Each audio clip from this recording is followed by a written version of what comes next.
Amico prova il destro, palla che rimbalza lì e poi Lefebvre. Rete dell'1-0 del Cotton Club, torna e segna Davide Lefebvre. Manuel La Rosa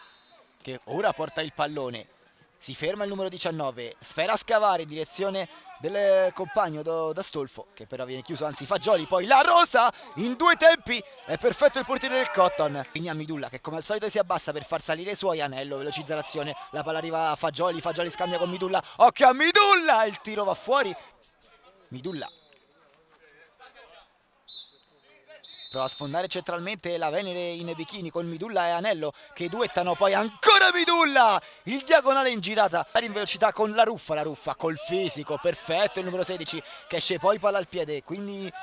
Anello, poi La Rosa esagera un po', Forcina gli porta via il pallone, Forcina in diagonale fuori di un soffio, Forcina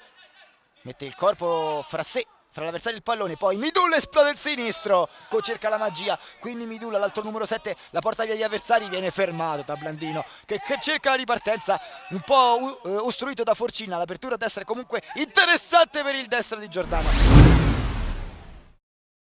Chirico cerca il sinistro, Chirico, Santarelli in due tempi, anzi no, metterà il pallone in area di rigore, ma c'è solo Bongura al centro, la palla sul secondo palo per Midulla che stacca, indisturbato e mette fuori. Il rischio c'è stato, non però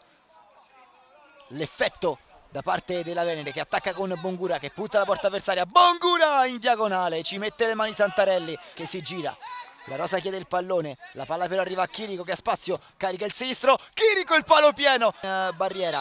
ovvero Bongura e la nata, calcio di punizione sul primo palo di Giordano. È la misura del passaggio, poi riconquista la sfera, Lefebvre la spazza, la palla finisce fuori, il Cotton Club sbanca la Stella Azzurra vincendo nuovamente di misura contro la Venere in bikini. Questa volta è un 1-0 in cui forse la Venere meritava qualcosa in più. È stata una bellissima partita, bellissima, sono contentissimo, abbiamo una grandissima squadra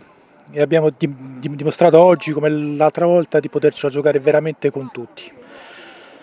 Purtroppo oggi potevamo tirare in porta 100 volte, però la palla non entra, però purtroppo nel calcio vince chi segna, hanno segnato un gol, bravi loro. Oggi abbiamo fatto una partita, penso abbiamo fatto contato se no 10 tiri in porta, un palo, un incrocio dei pali, cioè, le occasioni le abbiamo, la punta non l'abbiamo fino alla fine del campionato perché si è fatto male. E quindi no, non penso che sia mancanza di punta, abbiamo giocato bene, meritiamo minimo il pareggio, una grande squadra, il Cotton Club è una grande squadra, parole ce ne stanno poche, sono molto dispiaciuto per il risultato. Comincio con i complimenti alla Venere, non a questi microfoni ma tra qualcuno della Fanner e anche altre persone comunque interne alla Lega, io sono settimane che lo dico, questa è una squadra fantastica, la Venere è veramente, definirla mina vagante è anche troppo, ormai l'abbiamo scoperta tutti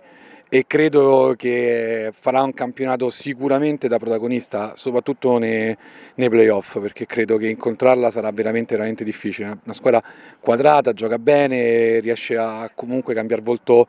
durante la partita molto bene e ha tecnica e anche fisicità. Per quanto riguarda la nostra esultanza, il calendario ci ha dato Checco, Football 8 e Venere in bikini.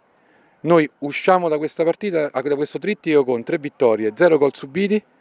quindi manteniamo la miglior difesa, continuiamo a essere il miglior attacco del campionato. Oggi torniamo in vetta da soli, mancano 5 partite e la mia preoccupazione è che i ragazzi, visto le energie sprecate per questi 3 big match, adesso possano calare.